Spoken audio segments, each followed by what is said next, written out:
Good morning दोस्तों। नमस्कार, कैसे हैं आप लोग। तो आज हम लेके आए हैं एक नया टॉपिक कि आखिर हम क्या हैं। क्या हम बुद्धि हैं, क्या हम दिमाग हैं। इसको समझने के लिए थोड़ा सा हम अपने दिमाग को समझ लें, फिर समझ में आएगा कि एक्चुअली में हम बुद्धि हैं या उसके भी बियॉन्ड हैं। तो ये देखिए, कोई भी बुद्धि या दिमाग को रिसीव करने के लिए, कहीं इन्फॉर्मेशन रिसीव करने के लिए कई साधन होते हैं।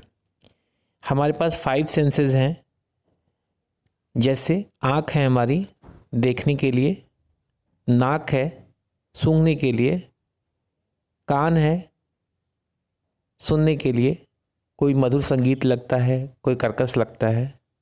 टेस्ट है स्वाद के लिए, या टेस्ट होता है कोई खट्टा है, मीठा है या टेस्टलेस है, ये समझने के लिए।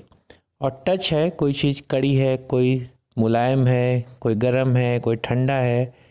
तो ये 5 सेंसेस, जिनको हिंदी में ज्ञानेंद्रियाँ कहते हैं, ये हमें बाहरी इन्फॉर्मेशन से, बाहरी दुनिया के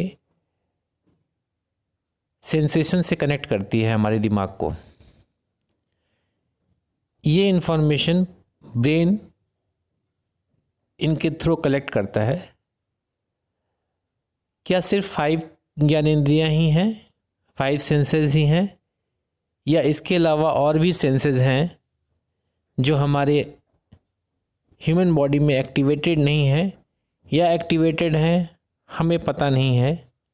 आप यह क्या सोचते हैं बताइएगा। तो ये 5 सेंसेस बाहरी इन्वायरमेंट से और कुछ पार्ट इंटरनल बॉडी के पार्ट से भी इंफॉर्मेशन कलेक्ट करके ब्रेन को देते हैं, और ब्रेन उसको इंटरप्रेट करता है ये क्या चीज़ है। उन इंटरप्रिटेशन को ब्रेन अपने पास कलेक्ट करता है। वो इन्फॉर्मेशन उसके लिए अच्छी हो सकती है, ख़राब हो सकती है, उसकी एक वो मेमोरी कलेक्ट बनाता है। मेमोरी अच्छी हो सकती हैं, बुरी हो सकती हैं। वो याद करके आप भूल सकते हैं या हमेशा के लिए याद रख सकते हैं। कुछ मेमोरी सुपरफिशियल होती हैं जो हम लोग नॉर्मल यूज़ करते हैं, और कुछ मेमोरी सबकॉन्शियस हो जाती है जो हमें याद नहीं रहती। कभी याद आ जाती है और कभी बिल्कुल याद नहीं आती। तो वो कॉन्शियस और सबकॉन्शियस मेमोरी है, चेतन या अवचेतन मन की अवस्था है। इसके बारे में भी हम लोग बात करेंगे। तो सेंसेशन से हम लोगों को मेमोरी क्रिएट होती है। ये देखिए, ब्रेन का हिस्सा है ये।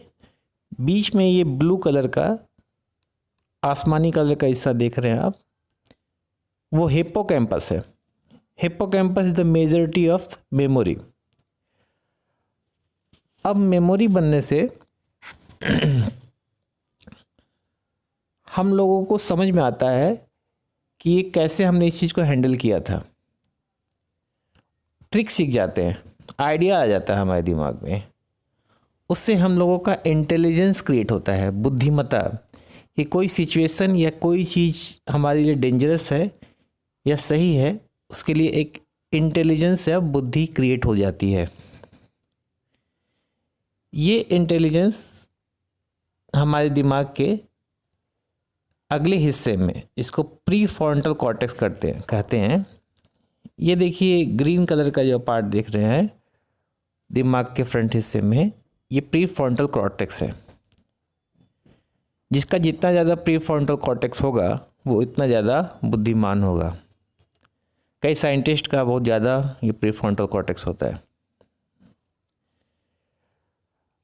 अब जो भी हमने सेंसेशन से और जो मेमोरी कलेक्ट की है, तो हमें पता होता है कि ये चीज़ हमारे लिए ख़तरनाक है, ये पेन देगी, ये अच्छा लगेगा। तो उससे हमारे अंदर एक इमोशन क्रिएट होता है, भावना क्रिएट होती है, अच्छे होने की, बुरे होने की, डर की, गुस्से की। उसे इमोशंस कहते हैं। ये इमोशन हमारी भी दबी हो सकती है, खुली हो सकती है। ये आजकल कॉमन इमोशन चलता है व्हाट्सएप फेसबुक पे देखिए इसको। तो इमोशनल एरिया जो होती है वो लिम्बिक सिस्टम एरिया होती है। ये देखिए जो पर्पल कलर का एरिया दिख रहा है, ये लिम्बिक सिस्टम का एरिया है। इसके अलावा प्रकृति ने कुदरती रूप से हमें सर्वाइवल इंस्टिंक्ट दी है, जैसे ईटिंग खाना, स्लीप सोना, सेक्स प्रजनन, जिससे अपनी स्पीसीज को और बढ़ाना, और सेल्फ डिफेंस अपने आप की आत्मरक्षा करना। तो बेसिक पर्पस प्रकृति ने यही दिया है कि आप अपने आप को बचाइए और अपनी स्पीसीज को ग्रो करिए। और ये हमारे साथ ही नहीं, अब छोटे से छोटे ऑर्गेनिज्म, बैक्टीरिया, वायरस, घास, पेड़, पक्षी, मच्छर या कुछ भी अगल बगल अपने पास देखिए, वो उनमें एक कुदरत ने बेसिक सर्वाइवल इंस्टिंक्ट दी है, जिसके कारण वो अपनी रक्षा कर पाते हैं। ये पैदा होने से इंस्टिंक्ट होता है हमारे अंदर, ये कुदरत की देन है। हमारे दिमाग में भी एक एरिया है बेसिक सर्वाइवल इंस्टिंक्ट का, जिसको रेप्टिलियन कॉम्प्लेक्स कहते हैं या एमेगिडिला कहते हैं। ये देखिए रेप्टिलियन कॉम्प्लेक्स बीच में, और ये धीरे धीरे हम लोग रेप्टिलिया से इवॉल्व हुए, तो हमारा लिम्बिक सिस्टम डेवलप हुआ बेटर ढंग से, और उसके बाद नियोकॉर्टेक्स जो रीजन का है वो डेवलप हुआ। लिम्बिक सिस्टम एरिया देखिए इमोशंस के लिए है, और ये रेप्टिलियन कॉम्प्लेक्स रेड कलर का डिमार्केशन दिखा रहा है जो इंस्टिंक्ट के लिए, सर्वाइवल इंस्टिंक्ट के लिए। इमोशनल एरिया देखिए येलो कलर का। ये ब्रेन के डिफरेंट एरिया हैं, जैसे आगे से ये रेड वाला पार्ट है फ्रंटल लोब, जो हमें सोचने बोलने का और मेमोरी मूवमेंट का देता है। टेम्पोरल लोब हियरिंग के लिए, लर्निंग के लिए। और ब्रेन स्टेम पार्ट एक होता है हम लोग का, ये जो हम लोग सांस लेते हैं और जो हार्ट की रेट है या हम लोग टेम्परेचर मेंटेन करने का काम ये ब्रेन सिस्टम करता है, ब्रेन स्टेम। ऑक्सीपिटल लोब ये हम लोग आँख का देखने के लिए, विजन से जो आता है यहाँ पे आता है। पेराइटल लोब लैंग्वेज और टच के लिए। और सेरिबेलम हम लोग खड़े हों कैसे हों बैलेंस किया जाता है, ये सेरिबेलम। तो डिफरेंट ब्रेन की एक्टिविटी है ये। हमारे दिमाग के कई हिस्से हैं, जो हमारे एक चेतन मन कॉन्शियस माइंड और चेतन मन अनकॉन्शियस माइंड होता है। अभी देखिए बिल्कुल थोड़ा सा हिस्सा कॉन्शियस माइंड का हम लोग यूज़ करते हैं अपने नॉर्मल एक्टिविटी ड्यूरेशन में। जो हमारे सबकॉन्शियस माइंड है, अनकॉन्शियस माइंड है, इसमें कई सारे इमोशंस, इंटेलिजेंस, मेमोरी सारी दबी होती है। ये कभी कभी मैनिफेस्ट होता है। तो सिर्फ हम लोग एक सुपरफिशियल पार्ट ऑफ ब्रेन का यूज करते हैं, और बहुत सारी ब्रेन के बारे में हम लोग को अभी भी जानकारी नहीं है, और हम लोग उसको यूटिलाइज भी नहीं कर पाते हैं। तो ये देखिए टॉप थोड़ा सा ब्रेन हम लोग का एक्टिव रहता है बस।